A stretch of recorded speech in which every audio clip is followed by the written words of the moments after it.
그랬거든요. 복장이 그게 뭐냐, 나이트가냐, 뭐 어떤 청소가 안 돼 있네, 차가 지저분해네, 에어컨이 뭐 너무 세게 틀어가지고 시베리아 같다는 둥, 뭐 이런 같은 사무실에 근무하는데 대표가 이런 짓을 하시면 되겠습니까?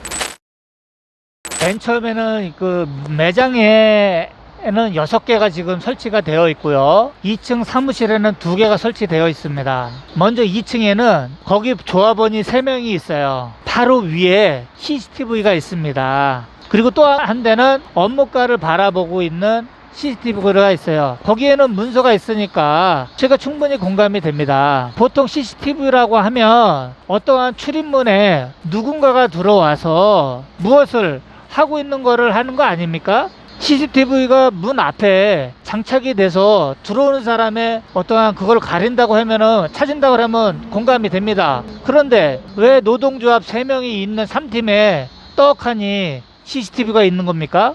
감시하는 느낌이 첫 번째로 들고요. 두 번째, 매장 1층에 그때 4개인가 CCTV가 있습니다. 손님을 상담 테이블에서 어떤 안 좋은 상황이 발생이 될 것이다라고 해가지고 2개를 설치를 더 추가로 했습니다. 4개가 2개가 추가되어 6개가 됐어요. 그리고 VIP 룸에 CCTV가 또 바뀌었어요, 위치가. 그랬을 때, 이거는 명백하게, 이거는 들어오는 손님이 차량을 보시다가 혹 발생될 수 있는 그 위험에 대해서 저희가 충분히 공감을 하는 것이 아니라, 저희 근무자의 바로 위에 있는 CCTV가 조합원이든 비조합원이든 그 근무에 대해서 완전히 감시받는 그런 느낌으로 들고, 그거는 곧 요즘에는 그렇지 않습니까? 대표가 그 CCTV를 휴대폰으로 보고 있지 않습니까? 집에 있으면서도, 아니면 어디 휴가지에 놀러 가 있어도 그 CCTV는 언제나 보고 있으면서, 어느 때는 그렇습니다. 갑자기 연락이 와요. 이 사람 너 왜 출근 안 했니? 왜? 그걸 봤으니까 출근을 안 했겠죠. 또 뭐 했니? 아니면 왜 청소를 안 했니? 예전에는 완전히, 우리는 지금 현재는 감시까지는 아니더라도 그 자체가 있는 것만으로도 우리는 감시받고 있는 느낌이 크다고 저희는 생각을 하기 때문에 국가인권위원회에도 제가 제보를 했어요. 신고를 했습니다. 단체 교섭 내용으로서 CCTV 위치 변경을 해달라고 요청을 했습니다. 시도 안 맥힙니다. 반드시 이거는 위치 변경이 돼야 되고, 테이블에 있는 2개의 CCTV 없애줘야 된다고 저희는 생각합니다. 당직 배제는 일단 제가 너무 스트레스를 받아가지고, 그 예전에 당직을 섰었는데 2016년에요. 사사건건 와가지고 대표가 청소가 안 돼 있네, 차가 지저분해네, 에어컨이 뭐 너무 세게 틀어가지고 시베리아 같다는 둥, 뭐 이런 소리를 해서 너무 스트레스를 받았습니다. 그래서 당직을 제가 빼달라고 얘기를 했더니 그때 바로 빼줬어요. 그리고 나서 지금 이제 IMF보다 더 힘든 코로나 시대에 와 있는데 저희가 방문을 못해요, 코로나 때문에. 그래서 당직을 다시 들어가려고, 그거 아니면 저희도 갑자기 끊기잖아요. 손님들이 찾아오는데 우리가 가서 손님을 만나기는 힘들잖아요, 지금 코로나 시대이기 때문에. 그래서 당직을 다시 들어가려고 했더니 안 된다고 하더라고요. 이거는 명백한 노동 탄압이고요. 명백한 지금 갑질이죠. 이건 완전 슈퍼 갑질이기 때문에, 그래서 다시 한번 말씀드립니다.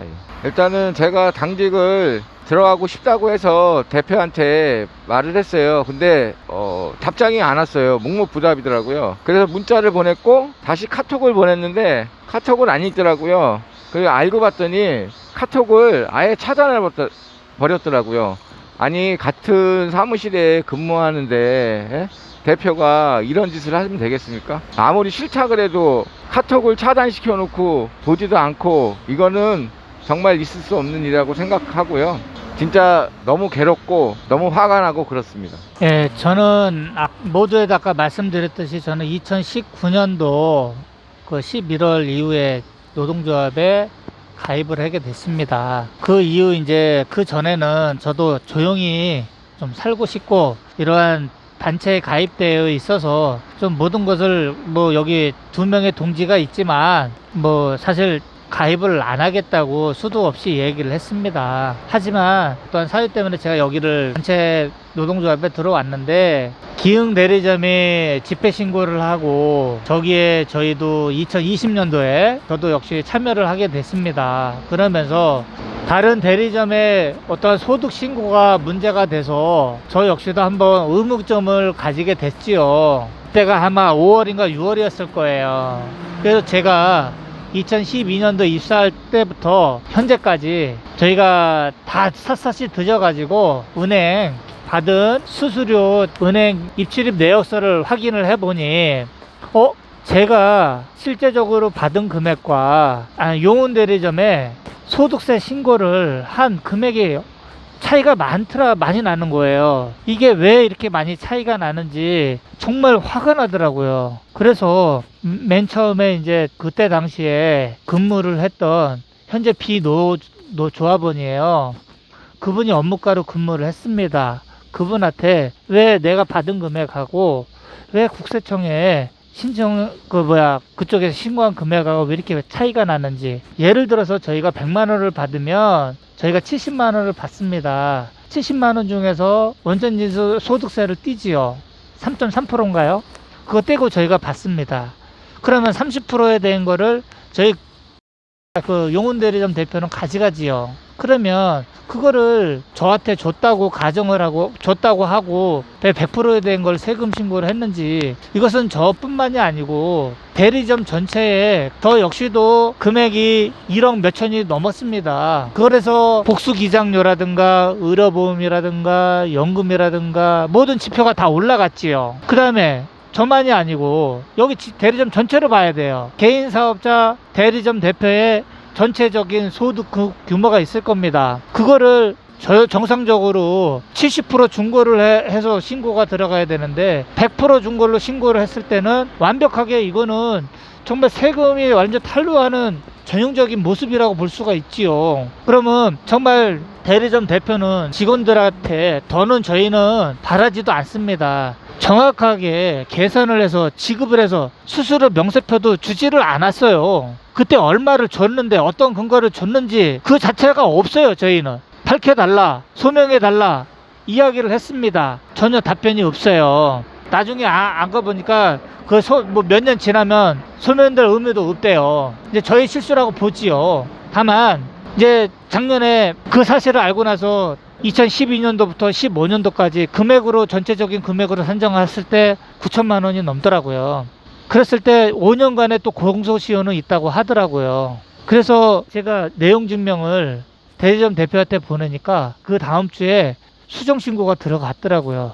예를 들어 2015년도에 한 2,500만 원가량? 완전히 잘못된 거잖아요. 지금 현재 잘못했다는 내용 아무것도 없어요. 그거를 사실 개인적으로 풀라고 했기 때문에 그때 당시에 작년에 많은 요청을 했어요. 그게 제가 실수를 했다고 저는 생각을 합니다. 국세청에 바로 신고를 했어야 되는 건데 수정 신고를 한 다음에 국세청에 신고를 하니까 그거는 수정 신고가 됐기 때문에 별로 받아들이지가 않더라고요. 정말 저는 억울하고 분이 넘쳐가지고 정말 치가 떨리더라고요. 야, 참 이렇게 해가지고 저 사람은 땅을 사고 건물을 짓고 한 이 대리점 대표는 정말 잘못된 분이라고 저희는 생각이 듭니다. 정말 억울해요.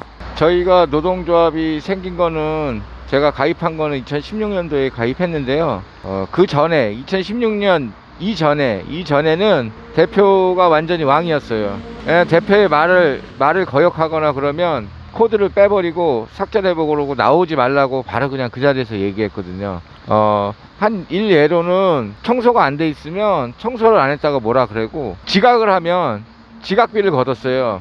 그러니까 9시 이후에 나오면 결근이고요. 그러니까 8시 반까지 출근해서 8시 반이 넘으면 지각이고요. 9시가 넘으면 결근으로 받습니다. 그래서 지각은 3만원, 그리고 결근은 5만원씩 그 자동차 판매 수당에서 빼서 내고요. 만약에 판매 수당이 없는 사람들도 있었지 않습니까? 뭐 차를 못 팔아가지고 빵원인 사람도 있어요. 그럼 그런 사람들은 자기 돈으로 다시 또 내야 돼요. 그 지각비를.